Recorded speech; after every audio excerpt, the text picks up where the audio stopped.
So now that you've been exposed to different institutes, mosques, you're still currently doing different activities. I'm interested to know is why did you set up Guidance Hub? For instance, there's a lot of institutes out there already. There's a lot of mosques out there already. What gap did you see that you felt like, as if, you know what, we can, there's like what we say in marketing, there's a gap in the market. So which gap was there in the market that you felt like the Guidance Hub could fulfill? So it might be a little controversial to say this or upsetting. I don't know if it is. But what I saw was, and this is the Muslim community, there is a sort of taboo around the masjid even. Okay. People don't, from certain schools of thought, go to another masjid, or there's a barrier. You have to be religious to go to the mosque, or if I go to the mosque I'm going to become sort of more Muslim, and that's going to maybe make me different or in my society that I'm trying to balance myself in. So we try to create this space where it's like, no, just relax, come enjoy yourself in a sense, but at the same time learn a little bit about your Deen, engage with some Islamic sort of awareness, culture. It's not all about learning and classes. That's not the guidance of sort of vision and activities. So that was where we thought that the current Muslim UK community is at, because if you go back, it's very traditional, at the mosque, praying, fasting, Quran, everything's there. But as we've seen in our generations, in our children especially, there's a distance from that. There's a lack of accessing that. There's a lack of engaging with that. So how do we bring them closer? I mentioned earlier that third space.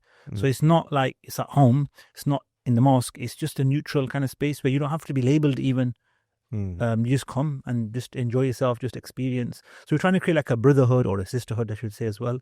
And that environment where you feel comfortable. There's no judgmentalness. There's no like, oh, what are you doing here? Why are you dressing like that? People can come as they are and leave as they are. We just want to help them on their journey as Muslims. Yeah.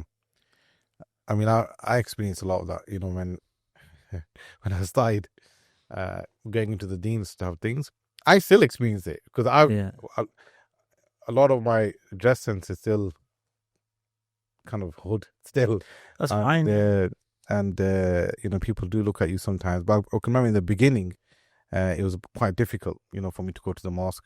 But I think one thing I always ask is, isn't it important that people stick to going to the masjid? So why is it like, I feel like if now there's a separation between institute and mosque. Mm-hmm. And why is that? Like, why isn't the masjid, the institute? And what about whenever there are scholars that are capable of setting up institutes, why did they set up something like neutral, like you said, and it's not really linked to the masjid? Because are we taking people away from the masjid and getting everything to institutes? Or I see your point, and I think we see that in the community, and there's a reality behind it. There's reasons behind it. I'll give you an example. I know people that if you do an event in the mosque, because of whatever labels or even their childhood that you mentioned, maybe traumatized by some experience at the mosque, they won't come. But a lot of mosques have got community centers next to them. You do it in the community center, they'll turn up. Why is it that in a building that's next to the masjid or down the road, they'll come, and then when you say it's in a mosque, they won't come? There's that sort of barrier we've created over time, that distancing, that when you go somewhere, you yourself, like you go out to eat, you go to see somebody, you don't go somewhere you don't like. You're not going to somewhere you don't feel comfortable. You're not going to go into a place that's, not on your, preferences, right? So the mosque, unfortunately, due to time and changes and people and nature, the younger generation is different, right? We've been through social media, mobile phones, smartphones, right? So much has changed that I think young people especially, they just don't have an attachment. We should try creative. So to answer your question, yes, we shouldn't be, always doing things outside the mosque. We should be doing them in the mosque. And we do find that when you do things in the mosque, people will come. Ramadan's a great time. People come to the masjid. Even people who don't normally come, they'll come. So we've got to utilize these moments and times and events. But the productivity we've seen occurs when you just get that space where you invite people, you make it welcoming, and you crack on with it. And if we're not doing that, then we're not serving the community either.